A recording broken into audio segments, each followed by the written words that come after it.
The Earth, Terra, Gaia, the third rock from the Sun. This planet has been our home for all of human history and beyond. Yet, there's still much we don't understand about our insignificant pale blue dot. Where did life begin? When will disaster strike? And who thought of the name? Here are 7 things we don't know about Earth.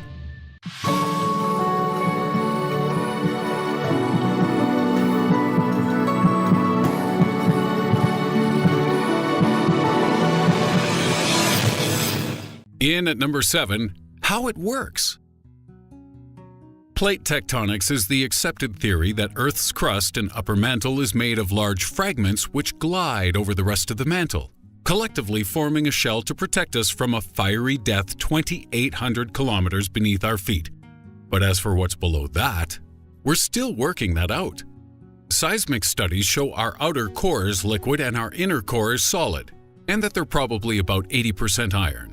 But we don't know the chemical composition of the rocks in our mantle. We don't know what processes cause plate tectonics, and we don't know for certain why Earth has a magnetic field. We have some good ideas, but these are all based on satellite scans and mathematical models.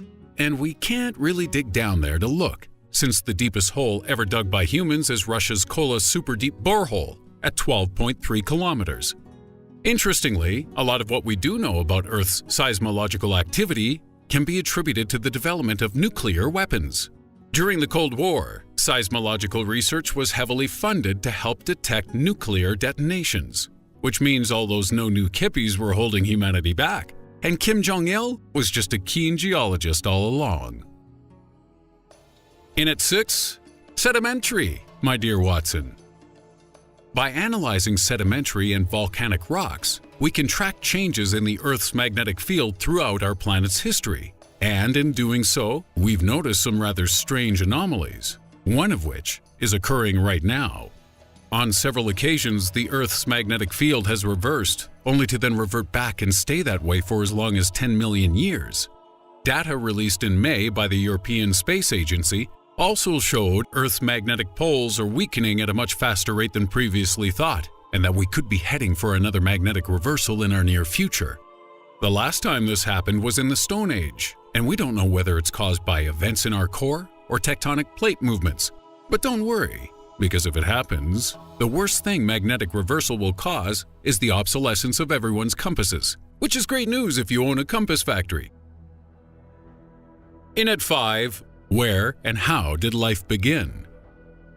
The theory that anatomically modern humans originated in Africa 250,000 years ago before dispersing to the rest of the world is well known and widely accepted. But what about before that? Where did Earth's earliest forms of life first begin to flourish?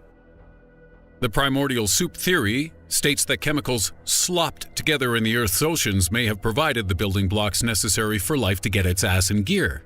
The energy to kick things off could have then come from lightning, as the Miller-Urey experiment from 1953 showed that electric sparks can generate amino acids and sugars from an atmosphere similar to that of early Earth. Alternatively, life may have begun deep within clay or ocean ice, at the bottom of the sea around hydrothermal vents, or via panspermia, where life forms from a habitable planet are transported via meteorites and asteroids. So nobody has yet pinpointed how and where life began, but since it's likely we started underground, in the ocean, or on another planet, I guess you could say we're all fish, moles, or Martians. Number 4, when will disaster strike? The prediction of earthquake activity and volcanic eruption has improved significantly over the past century. But there are still many things we don't know about these devastating natural disasters which would really help us prepare for them in the future, and that would mean we could quit making cheap-ass disaster movies where Morgan Freeman always seems to be president. Perhaps if we understand the behaviors going on in the Earth's core and mantle, we may be better equipped to figure out how faults form to cause earthquakes and what subterranean mechanisms are at play to cause the magma accumulation which leads to volcanic eruptions. America, in particular, needs these developments to happen pretty soon, because with both the Yellowstone caldera and the San Andreas fault line seemingly overdue for some activity, it's only a matter of time before something of note happens there. And all the Morgan Freemans in the world won't save us then. At 3, who picked the name? It's a good job classy civilizations from antiquity were the ones who named our solar system's planets.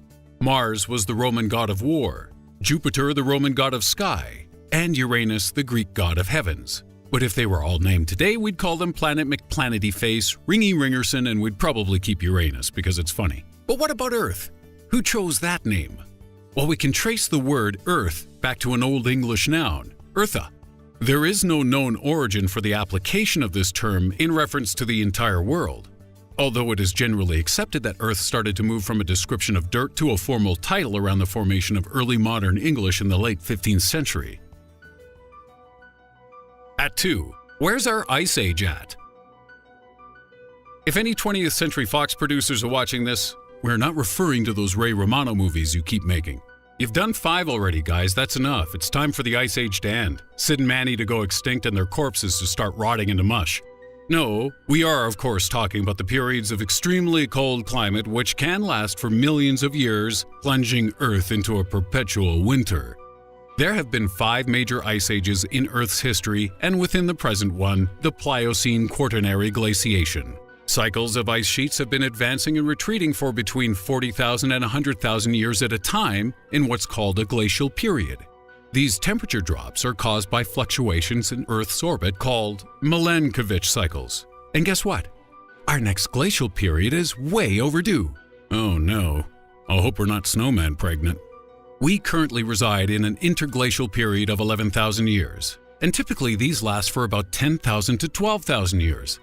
So at most we should have about 1,000 years left before the world gets cooler. And what's cooler than being cool? Ice cold, of course. As Andre 3000 famously posited in his 2003 thesis, Hey-ya! But shockingly, just last year, NASA published a study showing Antarctica was gaining more ice than it was losing. And with global warming on the rise, nobody knows why this might be. Mathematics professor Valentina Zarkova believes it is related to solar cycles, and using a model based on solar observations from the Royal Astronomical Society, which she claims is 97% accurate, she predicts we're heading for a mini ice age in as little as 15 years. And at number 1, how hot will it get? Far likelier than a sudden ice age is an extreme global heat crisis, because today, around 97% of climate scientists agree climate change is occurring, and 82% believe it is likely caused by the activities of man. But if you disagree with them, that's fine. Everyone's entitled to their opinion. However, you will be forced to go sit in the special corner with Bobby Ray Simmons to discuss flat Earth theories and how the moon is made of cheese. Climate change denial occurs because many efforts to counteract it aren't beneficial to big business, and data is often twisted to fit the agendas of major corporations. Remember the NASA report on Antarctica gaining sea ice? That's true, but it's actually losing land ice because of global warming, which many climate change deniers conveniently ignore. We know that industrial ranching, deforestation, and fossil fuel use are 3 of the main causes of our atmosphere trapping heat. But exactly how hotter it will get in the future is something we cannot predict. Various modeling studies suggest an increase between 2.7 and 19.8 degrees Fahrenheit over the next century. But with Arctic sea ice shrinking, sea levels rising, and the Earth breaking temperatures every year, the effects of climate change are obvious, even if the exact gauge on the thermometer is not. So that's our list of things we don't know about Earth. Are you hankering for a few more delicious unanswered questions? Then watch our recent video on 7 unexplained human conditions, which with hindsight should have included how people can be stupid enough to believe in flat Earth theories.